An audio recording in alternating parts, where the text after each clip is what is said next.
मैं पायल शुक्ला, आप सभी का स्वागत है न्यूज टंका हिंदी में। गोपीनाथ पांडुरंग मुंडे भारतीय जनता पार्टी के एक वरिष्ठ नेता थे। गोपीनाथ मुंडे का जन्म 12 दिसंबर 1949 यानी आज ही के दिन महाराष्ट्र के परली में हुआ था। आज उनकी 73वीं जयंती है। मुंडे के परिवार में पत्नी और 3 पुत्रियां पंकजा, प्रीतम और यशस्वी है। उनके परिवार में उनकी कोई राजनीतिक पृष्ठभूमि नहीं थी। मुंडे का राष्ट्रीय स्वयंसेवक संघ में शामिल होना उनके जीवन का महत्वपूर्ण मोड़ था।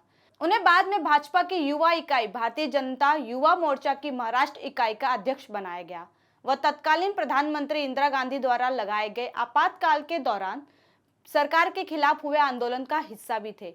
एक आम खेतिहर मजदूर के बेटे से लेकर केंद्रीय ग्रामीण विकास मंत्री तक उनका राजनीतिक करियर चढ़ता ही गया। गोपीनाथ मुंडे महाराष्ट्र राजनीति में लंबे समय से सक्रिय थे।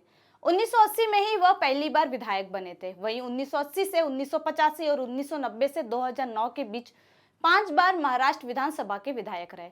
सन 1992 से 1995 तक वह महाराष्ट्र विधानसभा में विपक्ष के नेता रहे। 1995 में जब बीजेपी शिवसेना की सरकार आई तो मुंडे को उप मुख्यमंत्री बनाया गया। राष्ट्रीय कांग्रेस पार्टी के प्रमुख शरद पवार के ज्ञात आलोचक मुंडे को इस बात का श्रेय दिया जाता है कि उन्होंने इस मराठा राजनीतिज्ञ के प्रभाव को इस सीमा तक बेअसर कर दिया कि शिवसेना भाजपा गठबंधन 1995 में सत्ता में आ सका और वह उप मुख्यमंत्री बन गए। उन्होंने 1995 से 1999 के बीच महाराष्ट्र में उप मुख्यमंत्री और गृह मंत्री का पदभार संभाला था। उनकी पहचान जमीन से जुड़े एक कर्मठ नेता के रूप में थी। वह एक राजनेता के साथ ही साथ कृषक भी थे।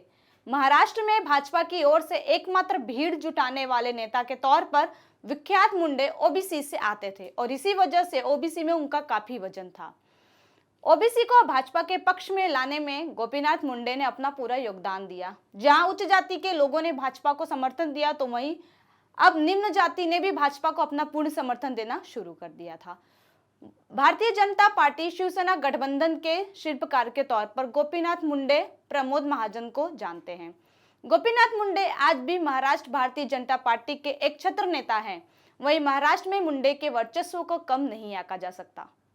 दरअसल 90 के दशक में मुंबई गुंडागर्दी और गैंगवार से त्रस्त था।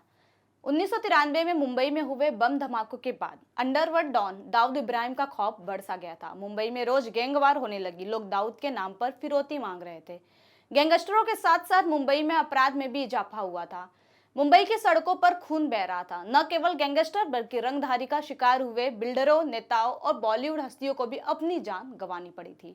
18 और 90 के दशक में बॉलीवुड के कई चेहरे सुर्खियों में रहे, लेकिन इन हस्तियों को मुंबई में अपने ही घर से बाहर कदम रखने में डर सा लगता था।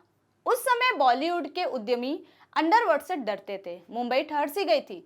उस समय अंडरवर्ल्ड डॉन दाऊद इब्राहिम, रवि पुजारा, भरत नेपाली, छोटा शकीर जैसे अंडरवर्ल्ड डॉन के फोन फिल्म उद्योग और हस्तियों को रंगधारी वसूली के लिए आते थे।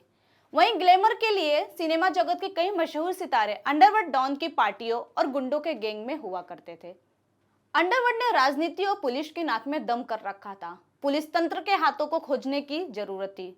इस दौरान राजनीति और सामाजिक सरोकारों के साथ साथ इन गैंगस्टरों के आतंक को दूर करने की जरूरत है। हालांकि इस तस्वीर को बदलने का साहस गोपीनाथ मुंडे ने उठाया। गोपीनाथ मुंडे ने पुलिस को पहला आदेश दिया। उन्होंने 40,000 पुलिस कर्मियों को माफिया को खत्म करने के लिए आवश्यक सभी शक्तियां प्रदान की। उन्होंने पुलिस को अपराध पर लगाम लगाने और दाऊद का सफाया करने के लिए सख्त आदेश दिए। उन्होंने मुंबई में अपराध को खत्म करने के लिए मुंबई पुलिस को फ्री हैंड दिया था। 90 के दशक में जनता के लिए पुलिस बनाम माफिया मुठभेड़ आम बात हो गई थी। इस अवधि के दौरान एनकाउंटर स्पेशलिस्ट दया नायक, विजय सालस्कर जैसे अन्य नाम मुंबई पुलिस बल में प्रमुखता से उभरे। इस कार्रवाई से माफिया में हड़कंप सी मच गई। ये अंडरवर्ल्ड के डॉन जहां मौका मिला वहां जान बचाने के लिए छिपने लगे। इस तरह आदेश जारी होते ही पूरा अंडरवर्ल्ड हिल गया और दाऊद भारत छोड़कर दुबई में जा बसा, जिसके बाद अंडरवर्ल्ड डॉन दाऊद इब्राहिम को आज तक किसी ने नहीं देखा।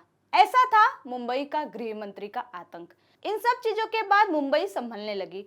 अंडरवर्ल्ड से मुक्त होकर गोपीनाथ मुंडे ने मुंबई को एक नया सूरज दिखाया था। बीजेपी नेता गोपीनाथ मुंडे 2014 का लोकसभा चुनाव जीतकर दिल्ली आए ही थे। उन्हें केंद्रीय मंत्रिमंडल में शामिल किया गया था। परिवार से लेकर चुनाव क्षेत्र तक में सभी में खुशी की लहर सी दौड़ गई थी। इसके बाद उन्हें मुंबई रवाना होना था, जहां उनका सम्मान समारोह होना था। गोपीनाथ मुंडे अपनी SX4 गाड़ी में सवार होकर सुबह घर से एयरपोर्ट के लिए निकले थे, लेकिन सुबह करीब 6 बजे गोपीनाथ की गाड़ी जैसे ही अरविंदो मार्ग पर पहुंची, एक इंडिका कार ने उनकी गाड़ी को टक्कर मार दी, जिससे 3 जून 2014 को बीजेपी के इस दिग्गज नेता का निधन हो गया। आपको मेरा वीडियो कैसा लगा कमेंट सेक्शन में जरूर बताएं। साथ ही हमारे चैनल को लाइक, सब्सक्राइब और शेयर करना ना भूलें। फिलहाल के लिए इतना ही, जल्दी एक नई जानकारी के साथ पुनः उपस्थित होंगी। तब तक के लिए मुझे दीजिए इजाजत। धन्यवाद।